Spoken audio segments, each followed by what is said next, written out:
বাংলার রাজনীতি যখন একের পর এক নাটকীয় মোড়ে ঘুরছে, ঠিক তখনই দক্ষিণ ভারতের তামিলনাড়ুতে যেন তৈরি হয়েছিল এক সিনেমাকেও হার মানানো রাজনৈতিক থ্রিলার। মাত্র একটি আসনের জন্য থমকে ছিল সরকার গঠনের স্বপ্ন।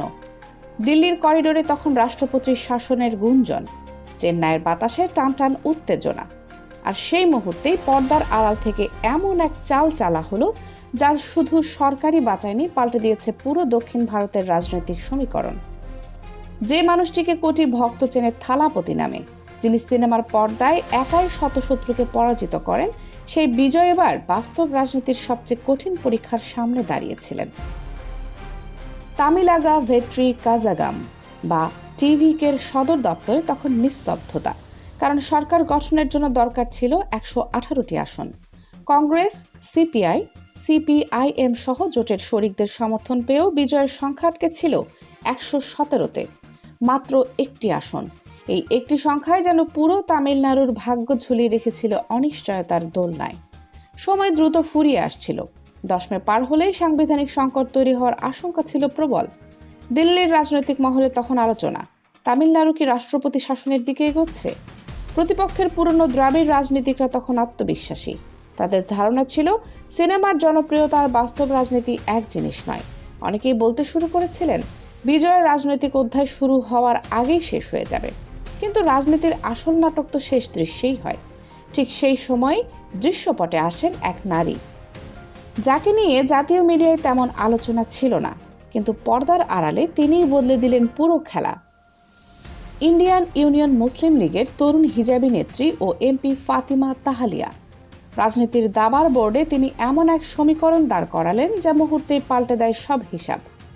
যখন বড় বড় নেতারা জোটের অঙ্ক কষে ব্যর্থ হচ্ছিলেন, যখন দিল্লির চাপ নিয়ে নানা আলোচনা চলছিল, ঠিক তখন ফাতিমা তাহালিয়া দলের শীর্ষ নেতৃত্বকে বোঝাতে সক্ষম হন তামিলনাড়ুকে স্থিতিশীল রাখতে হলে বিজয়ের বিকল্প নেই।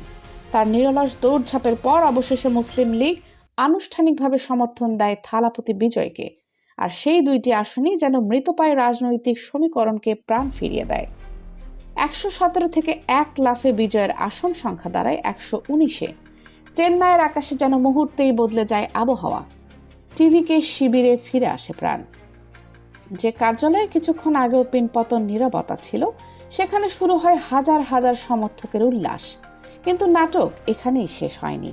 মুসলিম লীগের সমর্থনের পর স্থানীয় আরেক গুরুত্বপূর্ণ শক্তি ভিসিকে আর দেরি করেনি।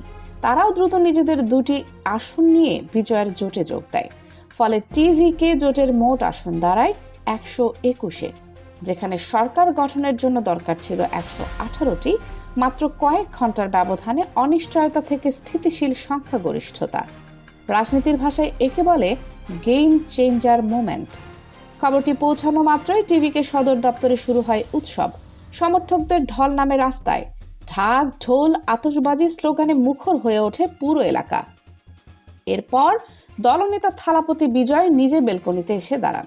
তার চোখে মুখে তখন স্বস্তি আর আত্মবিশ্বাসের মিশ্র ছাপ। হাতে মাইক নিয়ে সমর্থকদের উদ্দেশ্যে তিনি বলেন, উল্লাস করো। এই একটি বাক্যই যেন ফেটে পড়ে পুরো জনসমুদ্র। মুসলিম লীগ ও ভিসিকের দেওয়া সমর্থন পত্রে স্পষ্টভাবে বলা হয়, তামিলনাড়ুতে স্থিতিশীল ও গণতান্ত্রিক সরকার নিশ্চিত করতেই এই সমর্থন। এই ঘোষণার পর আর কোনো সাংবিধানিক জটিলতা থাকেনি। শনিবারই বিজয় তার জোট সঙ্গীদের নিয়ে ছুটে যান চেন্নাইয়ের রাজভবনে। রাজ্যপালের হাতে তুলে দেন কংগ্রেস, সিপিআই, সিপিআইএম, মুসলিম লীগ ও ভিসিকের সমর্থনপত্র। রাজ্যপালও আর কোনো বিলম্ব করেননি। ঘোষণা দেয়া হয় 10 মে রোববার বিকাল 3টায় অনুষ্ঠিত হবে নতুন সরকারের শপথ গ্রহণ অনুষ্ঠান। আর এখান থেকে শুরু হয় রাজনৈতিক আলোচনার নতুন অধ্যায়। কারণ বিশ্লেষকদের মতে বিজয়ের এই উত্থানের পেছনে সবচেয়ে বড় ভূমিকা রেখেছে সংখ্যালঘু মুসলিম ভোট ব্যাংকের আস্থা। ভারতের বিভিন্ন রাজ্যে যখন ধর্মীয় মেরুকরণ নিয়ে বিতর্ক বাড়ছে, তখন আসাম, পশ্চিমবঙ্গ সহ নানা জায়গায় সংখ্যালঘু নিরাপত্তা নিয়ে উদ্বেগ তৈরি হয়েছে।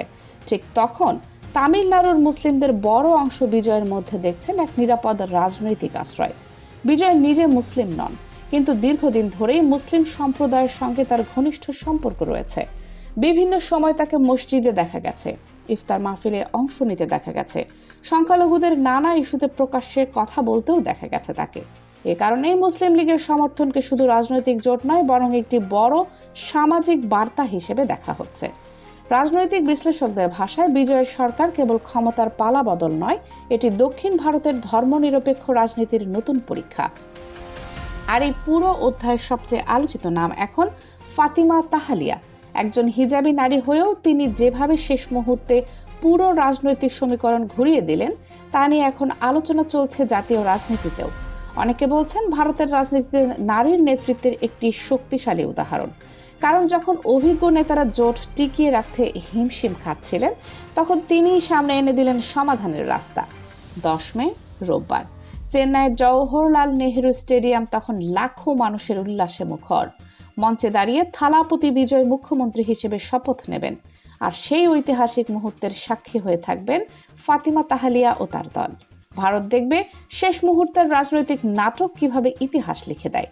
দিল্লির চাপ, সাংবিধানিক সংকট, সংখ্যার অঙ্ক সবকিছুকে পেছনে ফেলে বিজয়ের এই উত্থান যেন নতুন এক বার্তা দিয়েছে। রাজনীতির আসল খেলায় শেষ চালটাই সবচেয়ে গুরুত্বপূর্ণ। আর সেই শেষ চালটাই তামিলনাড়ুর রাজনীতিতে লিখে দিল নতুন এক অধ্যায়। দর্শক, পুরো ঘটনাটি আপনি কিভাবে দেখছেন? থালাপতি বিজয়ের এই উত্থান কি দক্ষিণ ভারতের রাজনীতিকে নতুন দিকে নিয়ে যাবে, নাকি এটি শুধুই সাময়িক এক রাজনৈতিক চোট? আপনার মতামত অবশ্যই জানান মন্তব্যের ঘরে। আর এমন গভীর রাজনৈতিক বিশ্লেষণ ও ডকুমেন্টারি নিউজ পেতে চ্যানেলটি সাবস্ক্রাইব করে বেল আইকনটি অন করে রাখুন। কানিজ ফাতেমা সোমা, 0 টিভি।